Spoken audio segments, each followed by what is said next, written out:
clams, they are a-comin'. When do we get them? Shortly, eh, Morty?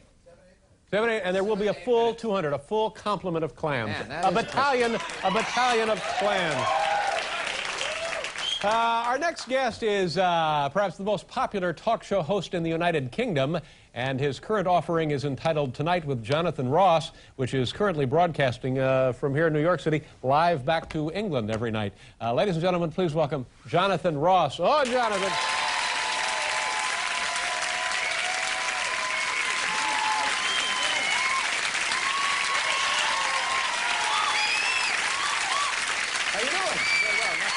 Nice to meet you. You know, people, you get a pretty good reception there. Do you find that people in this country, from their travels or friends who live in Great Britain, know of you? Some people do, I think. I mean, there seem to be a lot of people from the UK over here. I don't know how many in the audience, but a lot of people coming to see our shows have come over for holidays and just to see the city. Yeah. You know, you seem like a very young guy. How did you get this job? How did you get started? What's going on there? Well, I've been presenting shows for about 5, 6 years back in the United Kingdom. Before presenting shows, that means you're like the host of the show? Just like you. Yeah. Well, but not quite like you, but similar. Well, you're a lucky man then. Well, and I've been doing these shows for 5, 6 years. Before that, I worked behind the scenes. I think you call them talent coordinators. We call them researchers, booking the guests. And I worked on a talk show, and I figured that I could do the job better than the host. Right. Which is what I think the people who work for me probably think, and I'm sure maybe the people who work for you probably think. It's a common thing, talk shows all over. And I managed to get the chance to do my own show. And So you led some sort of coup? Is that what you're telling us? No. It was a painless thing, and he was taken off the air before my time. You know, I was, years and years ago, when I was living in Los Angeles, I was lucky enough to be invited to be a guest on another show, and for the life of me, I can't remember the guy's name. And I flew all night from Los Angeles to New York, and then got on the Concorde and flew to London, and I drank straight through for like 18 hours. What was do you remember what is his name, Morty? And you did the show, did you? Yeah, I was on the guy's show. What was the name? A good segment. He's got like a, it's like Mike Douglas, but it's... Huh? Des O'Connor. Des O'Connor? You did the Des O'Connor show? Yeah. Whoa! Now this I would like to see. I was drunk. Well, I'm sure it's the only way to do that show. You know, you gotta, he was perfectly nice. I am due to do that as soon as we get back to the United Kingdom. But that show has been on forever, hasn't it? An awful long while. Not quite forever, slight exaggeration, but an awful long while. It seems like forever. But may I just say how excited and honoured I am to be invited here on the show on Clam Night. Because even back in the United Kingdom, we know the excitement that grips this city when you ordered clams from Hurley's. Well, we're completely ignoring that ban on shellfish. We're just going to go right ahead. But you know what was funny about the Des O'Connor show? I was supposed to tell jokes, and I had been living in Los Angeles for about 5 or 6 years, and there was certainly a nice group of folks in the theater there in London. They didn't know me. They didn't care about me. They didn't care about my little jokes. The biggest laugh of the whole evening was I said I had been in my hotel room watching snooker. And because I mispronounced the word snooker, that's funny to us, the place went crazy. Because, well, you see, snooker is the big sport back there on TV. It's a boring sport, but it's very popular. And it's easy to say. There were 2 O's, that's snoo. For someone to say snooker, it's a moron thing to do, and therefore it would be found amusing. So no disrespect intended, I mean that kindly. I understand, yeah. But that's why it would be funny. It would like me saying, football. You know, it's just so...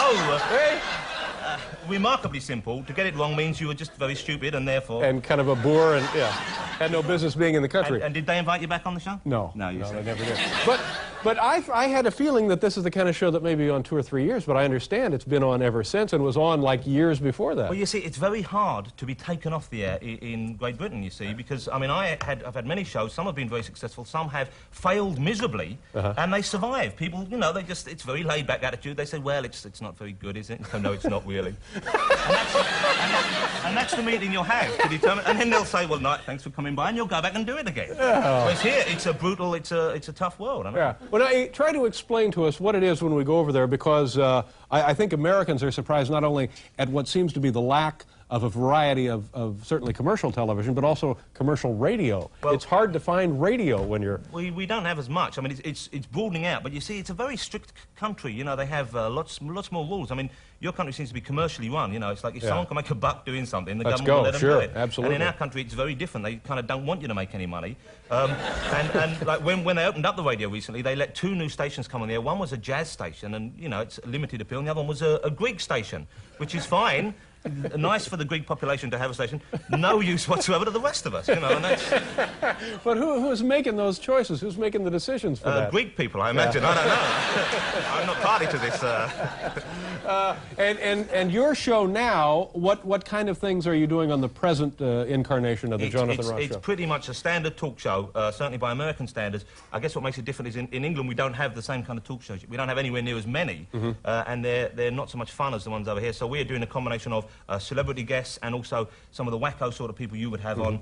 We have them on, and a few news items about New York while we're here, that kind of thing. Yeah, and it's you get great guests, don't you? We've been really well. Not in England, we don't, but over here, yeah. Oh, while you're doing here, you get the great guests. That's why we came, basically. What was the story with dripping the water on the guys? Who was that? Well, you see, this is a show I did years ago, which was started off, and it was a kind of late-night comedy talk show of the sort that might seem familiar to you, and we wanted to do gags and scripted stuff, and sometimes the ideas were great.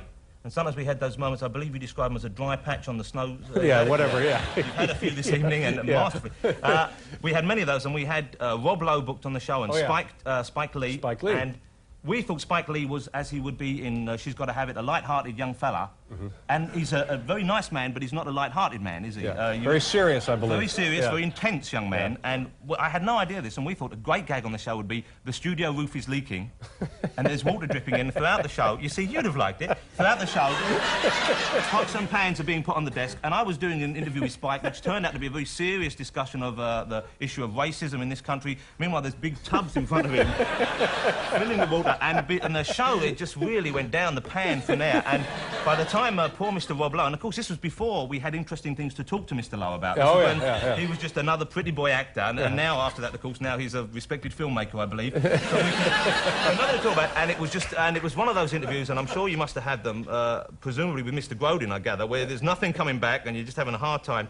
And the director thought, sod this, and they just poured all the water over Mr. Rob Lowe's. Yeah, overdo it, absolutely. And it was just a very embarrassing time for everyone. Yeah, well, you can't go wrong with clams, Jonathan. That's what we've learned here tonight. All right, well, hang around if you can. How much longer are you going to be doing your shows from we do New York? 2 more shows on Friday. Mr. Al Pacino is the guest on one of them. See? Morty! All right, it's a pleasure to meet you, and I hope one day maybe you'll have me on your show. Jonathan Ross, let's... After this commercial, we'll be back in a minute.